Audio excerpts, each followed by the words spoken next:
नमस्ते। मैं सौरभ द्विवेदी और यह है दी लल्लन टॉप .com का न्यूज़ रूम। सच बात करूंगा आपसे, इसी वादे के साथ हमने ये वेबसाइट शुरू की थी। आज सुबह खबर मिली कि नरेंद्र मोदी की सरकार में स्वतंत्र प्रभार के राज्य मंत्री मध्य प्रदेश के नेता अनिल माधव दवे का निधन हो गया।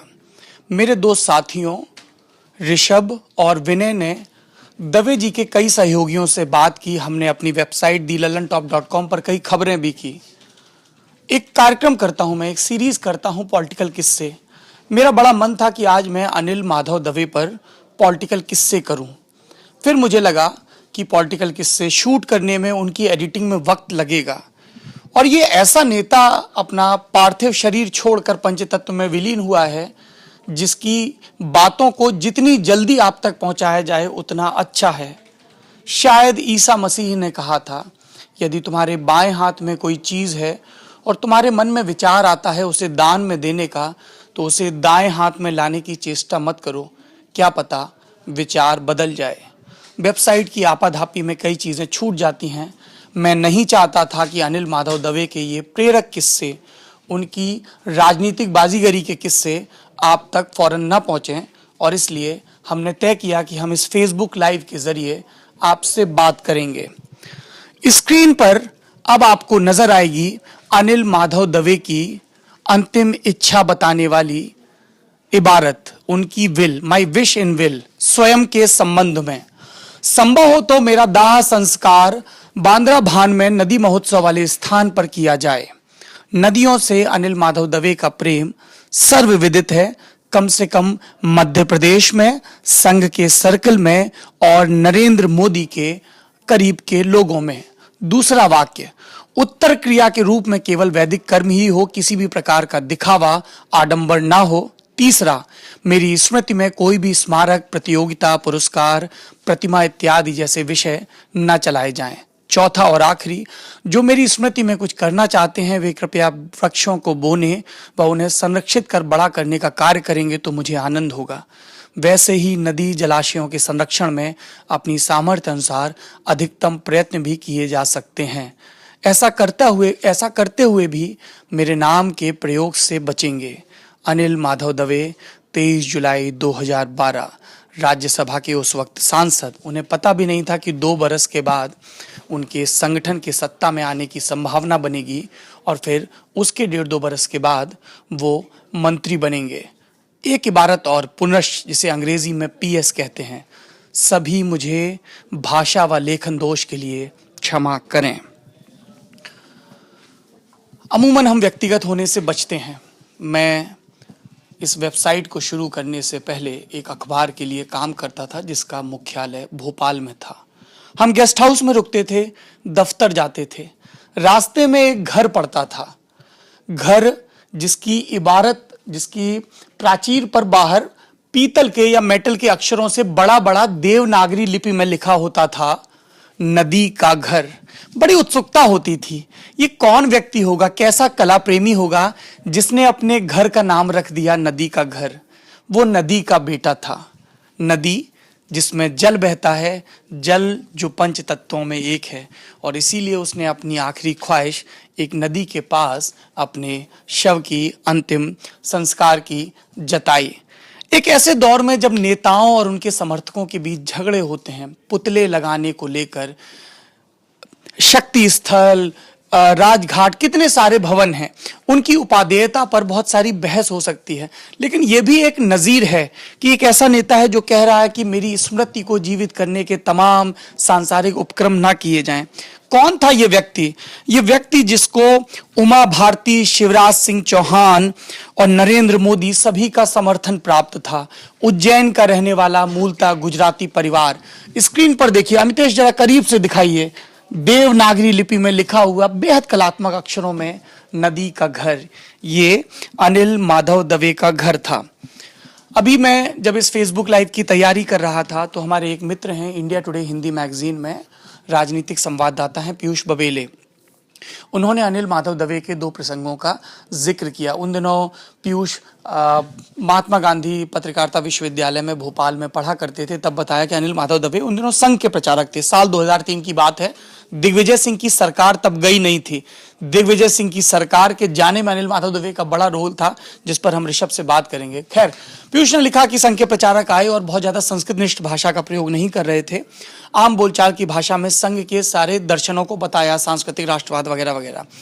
किसी ने उनसे पूछा कि आप तो सांस्कृतिक राष्ट्रवाद की बात कर रहे हैं, हिंदू राष्ट्र की बात कर रहे हैं, आपने खुद विवाह नहीं किया तो आप प्रचारक बन गए संघ के, तो अच्छा ना होता कि आप विवाह करते, हिंदुओं की संतति बढ़ती। अनिल माधव दवे ने कहा, मैं नहीं चाहता हूं कि मेरा बेटा एक परतंत्र देश में पैदा हो। शिक्षक विद्यार्थी चौंक गए। दवे ने भारत को परतंत्र क्यों कहा? फिर उन्होंने स्पष्ट किया, जब तक ये राष्ट्र अपनी मनीषा के साथ, अपने हिंदू संस्कारों के साथ पुनर्गठित नहीं हो जाता, पुनर्जागृत नहीं हो जाता, तब तक हमारे लिए आज़ादी अधूरी है। आप इस पर बहस कर सकते हैं, हम भी कर सकते हैं, आप उनके दावों से सहमत असहमत हो सकते हैं, लेकिन ये उनका यकीन भी था। हालांकि इस पर उनसे क्रॉस क्वेश्चन किया गया कि तब तो सारे संघ के प्रचारकों को नहीं करना चाहिए। दवे ने मुस्कुराते हुए जवाब दिया कि समाज की एक अपनी गति होती है, जो जैसा संकल्प ले उसका पालन करे। ये अनिल माधव दवे थे, संघ की पाठशाला से रचे पगे निकले हुए एक प्रचारक। और ये ऐसा नहीं कि अपने परिवार के पहली पीढ़ी के प्रचारक थे। इनके दादा संघ के दूसरे सरसंघ चालक माधवराव सदाशिवराव गोलवलकर, या संघ के सर्कल की भाषा में कहें तो गुरुजी, उनके करीबी मित्र थे। हमने आपसे कहा कि दिग्विजय सिंह को हराने में, उनके 10 साल के शासन का अंत करने में अनिल माधव दवे का योगदान था, और इस योगदान के साथ शिवाजी का एक प्रसंग जुड़ा हुआ है। क्या है वो प्रसंग? वो प्रसंग है कि जावली एक जगह है महाराष्ट्र में, जावली, वहां पर शिवाजी ने प्लान बनाया था अफजल खान को मारने का, और कहा जाता है कि वहीं पर मारा भी था। शिवाजी की राजधानी थी रायगढ़, लेकिन अफजल खान जो कि बीजापुर के सुल्तान आदिल शाह का सेनापति था, उसकी बहुत बड़ी सेना थी, 1 लाख की सेना थी, और शिवाजी की 12,000 की सेना थी। उसमें ये था कि अफजल खान के ऊपर एक और पहले से उसकी कहानी चलती थी, किसी राजा को उसने मिलने के लिए बुलाया था और मार दिया था। शिवाजी उससे मिलना तो चाहते थे, लेकिन हार के वापस नहीं आना चाहते थे, और शायद इतिहास में पहला ऐसा मौका था कि भारत के किसी राजा ने भारत के किसी राजा का कहने का मतलब है कि जो हिंदू राजा ने इतनी चतुराई दिखाई थी। शिवाजी ने पहले से प्लान करवाया उनके मन में, अफजल खान के मन में, कि मैं अफजल से डरता हूँ। 2-3 बार उन्होंने अपने दूत, एक गोपीनाथ नाम था उनका, वहां पर गए, उन्होंने इस तरीके से बातें की, उनको लगा कि शिवाजी बहुत डर रहे हैं। तीसरी मीटिंग में शिवाजी तैयार हुए तीसरी बार मिलने के लिए। उसके बाद वहां पर जब गए तो अफजल खान बिल्कुल निश्चिंत था, उसे लगा कि शिवाजी माफी मांगने आए हैं या जो भी। वो अपनी पीठ पर चाकू लेकर आया था, उसका भी प्लान था मारने का, लेकिन शिवाजी उसे ज्यादा चालाक थे। शिवाजी ने अपने हाथों में बगनखा पहन रखा था, कहा जाता है कि बाघ के नाखूनों से वो बनता था। शिवाजी की तुलना में अफजल खान का कद काफी बड़ा था। अफजल खान 7 फीट का, हाँ 7 फीट का व्यक्ति था। शिवाजी उतने लंबे चौड़े नहीं थे, और उन्होंने उसे मार दिया। बिल्कुल जैसे कि आप अपहरण फिल्म में या किसी गंगाजल फिल्म में आप देखेंगे कि पीछे से 4 लोग घेर रहे हैं, और शिवाजी के 2 साथी आए, उन्होंने बाकी को निपटा दिया। और इसलिए संघ के उसमें और भारतीय इतिहास में जावली का एक महत्वपूर्ण स्थान है। जावली ही वो जगह है जहां पर साल 2003 में मध्य प्रदेश के बड़े नेता कैलाश जोशी और भी जो नेता थे, कुशाभाऊ ठाकरे, कप्तान सिंह सोलंकी, जो उस समय संगठन मंत्री थे, इस समय राज्यपाल हैं वो, ये सारे लोग जुटे। अनिल माधव दवे भी वहां पे थे, और वहां से लगातार दिग्विजय सिंह के 10 साल के शासन की कमियों पर प्रहार किया गया, एक पॉलिटिकल नैरेटिव बिल्ड किया गया। और इस नैरेटिव के केंद्र में चूंकि उमा भारती थी, जिनको साल 1999 में लोकसभा के चुनाव में और फिर मध्य प्रदेश भेज दिया गया था, और मध्य प्रदेश 1999 में वो भोपाल से चुनाव लड़ी थी, और अनिल माधव दवे उनके मीडिया प्रभारी थे। अनिल दवे का मतलब उनके करियर में ये 4 बड़े पॉइंट आए हैं। एक, जब वो मीडिया मैनेजर बने उमा भारती का, फिर 2003 में जब वो इसमें आए जावली कैंपेन, उसके बाद जब इन्होंने नर्मदा आंदोलन शुरू किया, नर्मदा समग्र करके, और फिर चौथा सिंहस्थ कुंभ जो 2013-14 में कराया। मतलब ये जो इनका इवेंट मैनेजमेंट स्किल है, यही इनको लगातार आगे लेके आया है, नरेंद्र मोदी के करीब। हाँ, नरेंद्र मोदी के करीब। इसी से जुड़ा एक प्रसंग है। नरेंद्र मोदी ने जब अनिल माधव दवे से, इनका स्वास्थ्य लगातार खराब हो रहा था पिछले कुछ महीनों से, जब उनसे ये कहा कि जब उनसे ये कहा गया कि आपको ये हिंदी सम्मेलन करवाना है अंतर्राष्ट्रीय भोपाल में, जिसका वामपंथी खेमे के साहित्यकार बहुत विरोध कर रहे थे, तो अनिल माधव दवे ने अपनी सारी व्यस्तताओं को किनारे रख दिया, खराब स्वास्थ्य को भी, और उसके सफल आयोजन में जी जान से जुट गए। इन्होंने नर्मदा की बात की। नर्मदा को लेकर उनमें इतना अनुराग था, कहते थे कि इस देश की कोई भी नदी जो है वो छोटी गंगा के समान होनी चाहिए। आज शिवराज सिंह चौहान नर्मदा यात्रा निकाल रहे हैं, नर्मदा के किनारे वृक्षारोपण की बात कर रहे हैं। ये असल में अनिल माधव दवे का ही प्लान था, और इसीलिए हमने जो शुरुआत में आपको दिखाया, नदी का घर, नदी के प्रति ये उनका अनुराग था। किस्सा ये है कि अनिल माधव दवे एक दिन अपनी रो में एक रैफ्ट पे सवार होकर उन्होंने नर्मदा की यात्रा की। कहां से कहां तक की? अमरकंटक से कच्छ तक की थी। बड़ूस तक उन्होंने राफ्टिंग की। लोग बताते हैं कि अनिल माधव दवे जो हैं वो पायलट हुआ करते थे, लेकिन ये बहुत कम लोगों को पता है कि वो सेलर भी थे, अच्छे सेलर थे। और उन्होंने इसी रॉ में अमरकंटक से वो शुरू हुए और बड़ूस तक, जहाँ नर्मदा जो जाके अरब सागर में मिल जाती हैं, वहां तक उन्होंने सेलिंग की। और आते वक्त वो पैदल लौटे और उन्होंने अमरकंटक से लेके नर्मदा के जो प्रस्थान बिंदु है वहां तक की जितनी गुफाएं हैं उस दौर के और जितने देवस्थल हैं, उनके मिथकों के बारे में अध्ययन किया। उसके बारे में किताब लिखी, अमरकंटक टू अमरकंटक, जो काफी प्रसिद्ध हुई। नमामि हर हर गंगे करके एक और पुस्तक है इसी किस्म की। और उस तरीके से नर्मदा के बारे में अगर किसी को जानने की इच्छा हो तो वो अनिल माधव की दवे की जो किताब है, वो किताब उसके लिए बहुत काम की है। इसी से जुड़ा एक प्रसंग और भी है। अमूमन पार्टी के नेताओं से ये उम्मीद की जाती है कि वो, अगर उनकी पार्टी की सरकार है राज्य में या केंद्र में, तो उसकी मुखालफत नहीं करेंगे। अनिल माधव दवे ने जब ये नर्मदा की यात्रा की तो कई जगह उन्होंने पाया कि अवैध खनन हो रहा है, जिसकी वजह से नर्मदा के तटों को नुकसान पहुंच रहा है, पर्यावरण का नुकसान पहुंच रहा है। और उन्होंने खुलकर इसके बारे में लिखा, और उस किताब का विमोचन करने लालकृष्ण आडवाणी आए थे, जो उस वक्त तो भाजपा के सर्वमान्य नेता हुआ करते थे। तो ये भी उनके व्यक्तित्व का एक पहलू है। एक रोचक प्रसंग मुझे ऋषभ के मार्फत पता चला, जो हमें अनिल जी के सहयोगियों के जरिए पता चला, जो 1989 का साल था और दवे परिवार में एक शादी हो रही थी, जब 33 साल के अनिल माधव दवे आए और पूरी नाटकीयता के साथ उन्होंने कहा, ये शादी तो ठीक है लेकिन अनिल की शादी कभी नहीं होगी। रिश्तेदार चौंक गए और तब उन्होंने ऐलान किया कि मैंने अपना जीवन संघ के लिए समर्पित करने का प्रण लिया है। और ये परिवार के लिए बहुत चौंकाने की बात नहीं थी, क्योंकि उनके दादा संघ के प्रचारक रहे थे और उनके ताऊ जी भी। और दादा तो संघ को इतना मानते थे कि उनके 2 बेटे हुए तो एक का नाम रखा केशव, संघ के पहले सरसंघचालक के नाम पर, केशव बलराम हेडगेवार के नाम पे, और दूसरे बेटे का नाम, जो इनके ताऊ थे, रखा माधव राव सदाशिव राव गोलवलकर के नाम पर। इनके पिता थे। अच्छा, माधव इनके पिता थे और केशव इनके ताऊ जी। भी प्रचारक रहे अपने उम्र भर। और ये जो दादा, इनके जो दादा हुआ करते थे, दादा साहेब दवे, ये जनसंघ के पहले अध्यक्ष हुए मध्य प्रदेश के जी। और इनको गोलवलकर के बहुत करीबी माना जाता था। तो इस परिवार का 3 पीढ़ी लंबा नाता था संघ से। और इनके परिवार में मतलब काफी लोग हैं जो अभी भी संघ से जुड़े हुए हैं, इसी तरीके की गतिविधियां। सियासी चढ़ाव की बात करें तो साल 2009 में मध्य प्रदेश में राज्यसभा की एक सीट खाली हुई। लोकसभा चुनाव में एक राज्यसभा के सांसद चुने गए और तब अनिल माधव दवे पहली बार उपचुनाव में जीतकर राज्यसभा सांसद के तौर पर दिल्ली आए। 10 में दोबारा जीते जब प्रॉपर चुनाव हुए, और अभी तीसरी बार चुने गए। ये कहा जाता है भोपाल के गलियारों में कि अनिल माधव दवे नरेंद्र मोदी के मानस पुत्र की तरह थे।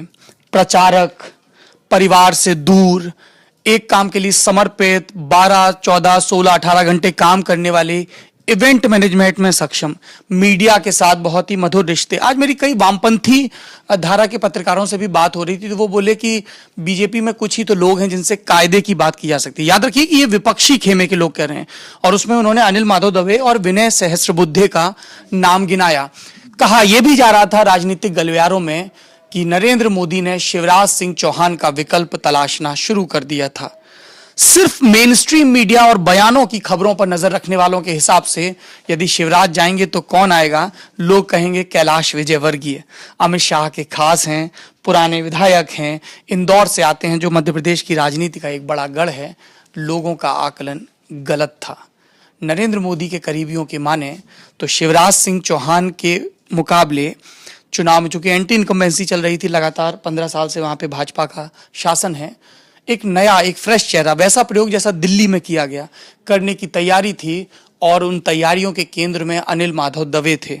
कहा जा रहा है कि इसीलिए उनको केंद्र में मंत्री बनाया गया ताकि ऐसा न लगे कि मध्य प्रदेश के मुख्यमंत्री के तौर पे एकदम से एक पॉलिटिकल नोविस को बिठा दिया गया है, तो मंत्री के रूप में उनका थोड़ा प्रचार हो जाए, उनकी राजनीतिक साख और मजबूत हो जाए संघ के दायरे से बाहर। हालांकि कहते हैं कि अब अनिल माधव दवे के बाद शायद नरेंद्र मोदी नरेंद्र तोमर पर दांव चलें। इसमें एक खास बात और भी है कि 1999 के बाद 2003 और उसके बाद जितने विधानसभा, कुल मिला के 6 विधानसभा और लोकसभा चुनावों को इन्होंने मैनेज किया बीजेपी के लिए प्रदेश में। लेकिन होता यह था कि अक्सर हर विधानसभा और लोकसभा चुनाव के बाद में ये फिर से गायब हो जाते थे, तो इनकी छवि कभी भी मास लीडर वाली नहीं बन पाई।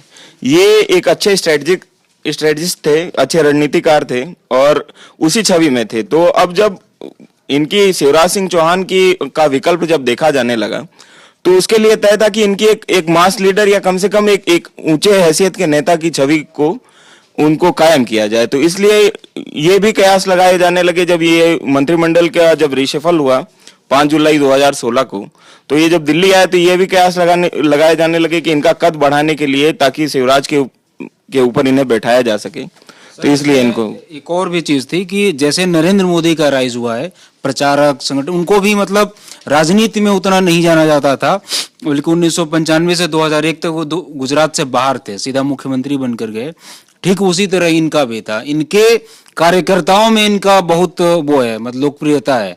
हमें लगता है या बाहर बैठ के लोगों को लगता है कि जनता के नेता नहीं थे, ऐसा नहीं था। इनके लोग थोड़ा सा मैं आपसे ना इत्तेफाकी रखता हूं, मैं उनकी लोकप्रियता पर टिप्पणी नहीं कर रहा हूं।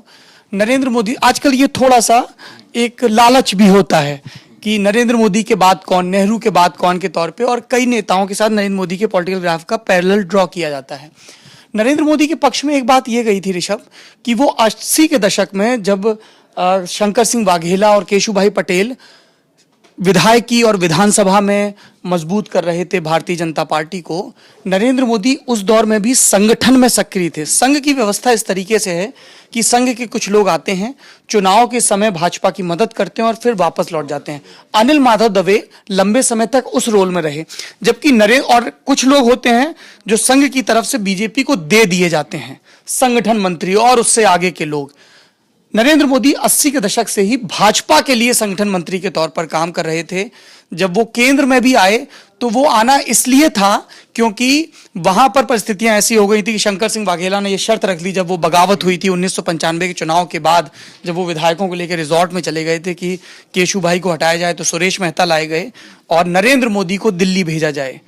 तो और नरेंद्र मोदी 96 से 2001 तक भले ही दिल्ली में रहे हों, नरेंद्र मोदी ने गुजरात की सियासत में दिलचस्पी लेना कभी बंद नहीं किया था और उस सियासत के वहां पे तार जो प्लग इन करते थे अमित शाह, बाद में उनको इसका इनाम भी मिला, वो कोई और कहानी है, कभी और उस पर जिक्र करेंगे। अनिल माधव दवे की एक बात मैं भूल ना जाऊं इसलिए अक्षरशः पढ़ रहा हूं। उन्होंने मंत्री बनने के बाद ये बात कही, पूछा गया कि आपका एजेंडा क्या होगा, ईमानदारी से बोले पहले सप्ताह अपना काम समझूंगा, उसके बाद आप लोगों से बात करूंगा। पर्यावरण के प्रति जागरूक थे, अक्सर कहते थे मैं साइकिल से आता हूं, फोटो खिंचवाने के लिए नहीं आता हूं, I genuinely believe in this cause. अपने अधिकारियों से क्या कहा, मैं कड़ी मेहनत करता हूं, मेरे बच्चे नहीं हैं और मुझे उन्हें शाम को घुमाने नहीं ले जाना पड़ता, इसलिए आपको कुछ दिक्कत हो सकती है देर तक काम करने की, लेकिन मैं सुनिश्चित करूंगा कि आपकी शाम और डिनर पर कोई असर ना पड़े। एक ही साथ काम के लिए बहुत तत्पर और अपने साथियों और उनके परिवार के प्रति भी संवेदनशील, ऐसे थे अनिल माधव दवे। आपको जोड़ना चाहेंगे? हाँ, मैं अनिल माधव दवे के बारे में ये भी जोड़ना चाहूंगा कि जैसे परंपरागत रूप से संघ के प्रचारक या संघ के जो बुद्धिजीवी हैं उनका कई मामलों में बहुत रिजिड स्टैंड रहता है, लेकिन जैसे ईटी को एक इंटरव्यू दिया था इन्होंने मंत्री बनने के तुरंत बाद, तो इन्होंने कहा था कि ये पूरा का पूरा ये पर्यावरण संरक्षण का जो मामला है ये किस तरीके से बदलेगा। तो उन्होंने कहा था कि ये मामला तब बदलेगा जब हमारी जीवनचर्या जो है वो बदलती है। तो उसमें उन्होंने एक बात का बहुत खास तरीके से जिक्र किया था कि गांधीयन वे ऑफ लाइफ, मतलब ये मेरे लिए एक पाठक के तौर पे जब मैं देखता हूँ और जितना मैंने राजनीति को समझा, एक संघ और जो गांधीवाद के बीच की जो जो गहमा गहम बहस है, उस बीच में एक संघ का प्रचारक जो संघ की राजनीति में खपा पड़ा है, वो अगर ये बात कह रहा है कि गांधीयन वे ऑफ लाइफ जो है वही हमको इस चीज से बचा सकती है, तो ये मेरे लिए भी एक चौंकाने वाली बात है। और ये गांधीयन वे ऑफ लाइफ ये है कि प्रकृति आपकी जरूरतों को पूरा कर सकती है, आपके लालच को नहीं। Rishabh, any parting remark? हाँ सर, अब दो चीजें हैं, लेकिन दो चीजें थोड़ा विपरीत हैं बाकी चीजों की तुलना में। कि एक इनके करियर पे जब हमने देखा कि इवेंट मैनेजमेंट मतलब बहुत बड़ी चीज है, तो ये देखा कि चुनाव आप उससे जीत सकते हैं, लेकिन जब आप एक्चुअल ग्राउंड वर्क करते हैं पब्लिक के लिए तो इवेंट मैनेजमेंट से फायदा नहीं होता है। चाहे इन्होंने नर्मदा समग्र चलाया हो, चाहे इंटरनेशनल कॉन्फ्रेंस कराया हो, नर्मदा नदी के लिए उससे कोई फायदा नहीं हुआ। ऐसा ही बाकी कामों में भी हुआ था। और दूसरी एक चीज है बिल्कुल ही मतलब अलग, और मुझे बहुत शॉकिंग लगी, ये जनवरी से बीमार हैं और इसके पहले भी इनको बीमारियां थी, दिल की बीमारी थी, और जनवरी से मतलब लगातार बीमार चल रहे हैं। कहा जा रहा है मीडिया रप्टों में कि उन्हें लंग कैंसर। उसके बावजूद ये ओवर वर्क कर रहे थे, 17-18 घंटे, 16 घंटे, 15, मतलब जैसा खबरें आती हैं कि बहुत ज्यादा काम कर रहे थे। तो ये अपने आप में मतलब चिंता का विषय है कि लोगों को इतना पुश कर रहे हैं कि इतना ज्यादा काम कर रहे हैं। मतलब एक नेता का चला जाना मतलब उसकी तुलना में ज्यादा दुखदाई है, चाहे वो कम काम करते, थोड़ा लंबे वक्त तक रहते। ये चलन हर जगह बढ़ रहा है धीरे धीरे। योगी आदित्यनाथ की भी कैबिनेट में देखा गया। एक हम छोटे मामूली लोग हैं, युवा हैं। हमारी अपने सत्ता पक्ष प्रतिपक्ष के उन सारे सार्वजनिक जीवन में आए नेताओं से विनती है कि यदि आप वाकई इस देश की जनता के लिए काम करना चाहते हैं तो अपने काम और आराम के बीच संतुलन बनाए रखें, ताकि लंबे समय तक जो भी आपका ध्येय हो उस पर आगे बढ़ते रहें। आखिरी में ऋग्वेद की वो पंक्ति जो अनिल माधव दवे को बहुत प्रिय थी, मुझे प्रिय है, शायद सुनने के बाद आपको भी प्रिय हो जाए। हमारी सबसे पुरानी किताब ऋग्वेद की पंक्ति, चरैवेति चरैवेति, चलते रहो चलते रहो। जीवन ऐसा ही है, एक बिंदु जो शायद आपको पूर्ण विराम लगे, शायद आपको एक नए वाक्य की प्रत्याशा लगे। एक और खबर के साथ, एक और शख्सियत के साथ, एक और विश्लेषण के साथ thelallanTop.com के न्यूज़ रूम से हम फिर आपके बीच हाजिर होंगे। मेरा नाम सौरभ द्विवेदी, यह है मेरे साथी विनय सुल्तान और ऋषभ प्रतिपक्ष। कैमरे के पीछे अमतेश कुमार, जिन्होंने कहा है कि लाइव के दौरान उनका नाम ना बताया जाए, पर हमें लगता है कि जो भी साथी इस उपक्रम में शामिल हैं उनका जिक्र ज़रूर होना चाहिए, वो आप तक ज़रूर आने चाहिए। आखिरी में वैसे भी नाम नहीं, बस काम रह जाता है। उम्मीद है आपको हमारा काम पसंद आ रहा होगा। कमेंट बॉक्स में लिखकर बताइए दी लल्लन टॉप से क्या हैं आपकी शिकवा शिकायतें। शुक्रिया।